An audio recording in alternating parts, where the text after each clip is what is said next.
Hello everyone, welcome to my YouTube blog সংযুক্তাস ক্যানভাসে আপনাদের সবাইকে স্বাগত। আজকের ডেস্টিনেশন ছিল দক্ষিণেশ্বর।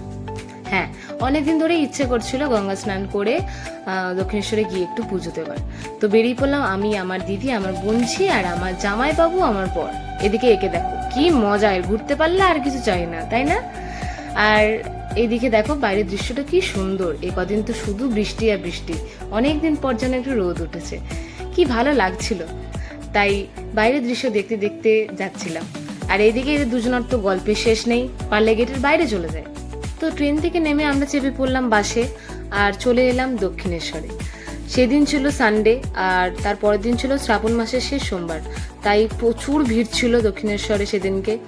আর তোমরা দেখো আমাদের গঙ্গার ঘাট থেকে বুঝতেই পারছো যে কি পরিমাণে ভিড় ছিল। তাও দক্ষিণেশ্বরের দুটো ঘাট, মানে এই ঘাটটা অন্য ঘাটের থেকে তুলনামূলকভাবে অনেকটা কম ভিড় ছিল।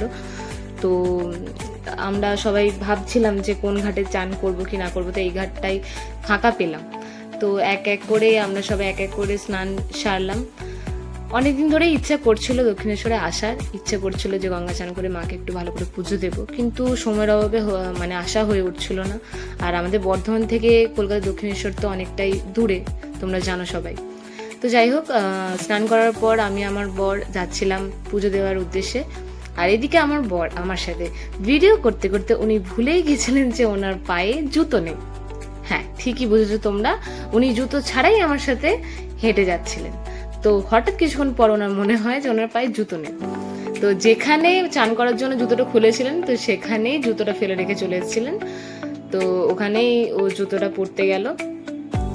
জুতো পরার পর আমরা সবাই মিলে ওখানে তো পুজো দেওয়ার সময় ফোন অ্যালাউ করে না মন্দিরের ভেতরে, তো আমরা সবাই পুজোর ডালা নেওয়ার জন্য গিয়েছিলাম। তো ডালা নিয়ে আমরা পুজো টুজো দিয়ে বেরিয়ে পড়লাম। আমাদের পুজো হয়ে গেল। আর এইদিকে দেখো মাছগুলোকে দেখো কি সুইট, তাই না? কি সুন্দর। আর অনেকে না ওখানে মুড়ি টুড়ি দিচ্ছিল, ওরা কি সুন্দর খাচ্ছিল। তো পুজো দেওয়ার পর আমাদের এখানে কিছু মন্দিরের মানে কিছু পুজোর সামগ্রী কিনছিল দাদা। আর এইদিকে আমার বড় তো প্রচুর গরম লেগে গেছে, কেন কি সেদিনকে সত্যি খুব গরম ছিল।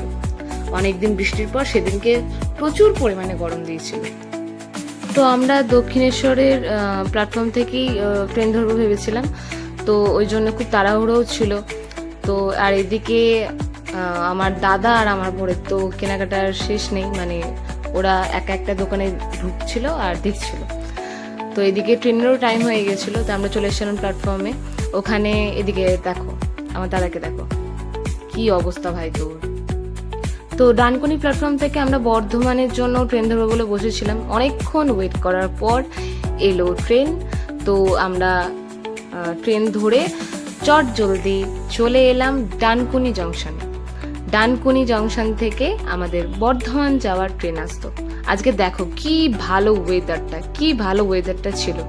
এত সুন্দর ওয়েদারটা সেদিন ছিল, মানে আমার মন তো পুরো খুশ হয়ে গেছিল। তো মন খুশ হওয়ার সাথে সাথে দেখো সঙ্গে সঙ্গে বৃষ্টিও শুরু হয়ে যায়। উফ কি ওয়েদার।